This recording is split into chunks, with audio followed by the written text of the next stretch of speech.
अब से तकरीबन 4 दिन पहले ईरान के अंदर इंटरनेट को शट डाउन कर दिया गया, इंटरनेट को ब्लैकआउट कर दिया गया, कम्युनिकेशन का जो निजाम था बाहर की दुनिया से उसको कट ऑफ कर दिया गया।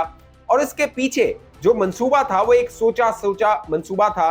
बाकायदा जो ईरान की अपनी इंटेलिजेंस है उसके पास ये मालूमात पहुंच रही थी कि ईरान के अंदर जो मुसाद के एजेंट है, जो इसराइली एजेंट है, वो ईरान के अंदर से इन वीडियोस बना रहे हैं, तस्वीर बना रहे हैं और बाहर अपने जो कह लीजिए कि सरपरस्त हैं, अपने जो हैंडलर्स हैं, उनको ये भिजवा रहे हैं ताकि वेस्टर्न मीडिया में एक माहौल बनाया जाए। अमेरिकी जो हुकूमत और डोनाल्ड ट्रंप है उसको एक ग्राउंड बना के दिया जाए, माहौल बना के दिया जाए कि वो ईरान पर हमला कर सके और जवाब दे कि ईरान के लोग अमेरिका से मदद मांग रहे हैं।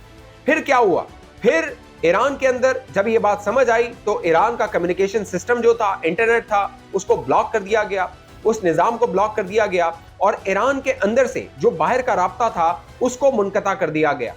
इस दौरान एक जो ताकत है, अमेरिका का दुनिया का सबसे अमीर तरीन शख्स एलन मस्क, वो सामने आया और एलन मस्क ने कहा कि अगर ईरान के अंदर इंटरनेट का ब्लॉकेट हो गया है, इंटरनेट बंद हो गया है, तो मैं अपना जो स्टारलिंक है, और स्टारलिंक को आप समझ लीजिए कि स्टारलिंक जो है वो सैटेलाइट से चलता है, वो किसी केबल से नहीं चलता बल्कि वो सैटेलाइट की जो फ्रीक्वेंसी होती है उसके तहत इंटरनेट को चलाया जाता है। और एलन मस्क जो है वो इस पर नाज करता है। बाकायदा एलन मस्क को इस बात पे गुरूर है कि उसने इस तरह की डिवाइस बना ली है, स्टारलिंक का ऐसा सेटअप बना लिया है कि दुनिया के अंदर जो फ्री स्पीच है, यानी कि जो आज़ादियों को कुचला जाता है, बोलने से रोका जाता है, इंटरनेट को बंद किया जाता है, तो स्टारलिंक के होते हुए ये नहीं हो सकता। ये एलन मस्क का दावा था, अमेरिका का ये दावा था। और स्टारलिंक को एक्टिवेट किया गया ईरान की टेरिटरी में, ईरान के अंदर।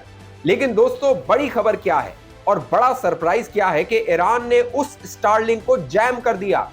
अब जब मैं आपसे बात कर रहा हूं तकरीबन 80% जो स्टारलिंक है वो जैम हो चुका है। और ये बड़ा शौक था एलन मस्क के लिए, डोनाल्ड ट्रंप के लिए, अमेरिका के लिए कि आखिर ये हुआ कैसे, क्यों। उसकी वजह यह है कि ईरान के अंदर जो स्टारलिंक को ब्लॉक किया गया उसके बाद जो वेस्ट में प्रोपेगेंडा था, जो वीडियोस आ रही थी, तस्वीर आ रही थी और इस तरह की तस्वीर को जो छोटा छोटा हुजूम होता था उसको बड़ा करके बना के पेश किया जाता था, वो जो रेशो था वो कम होना शुरू हो गया। लिहाजा ईरान के अंदर ये बात समझ आई कि आखिर ये हो कैसे रहा था सारा मामला। अब ये जो स्टारलिंक को ब्लॉक किया गया है ये गैर मामूली इकदाम है, बहुत गैर मामूली इकदाम है।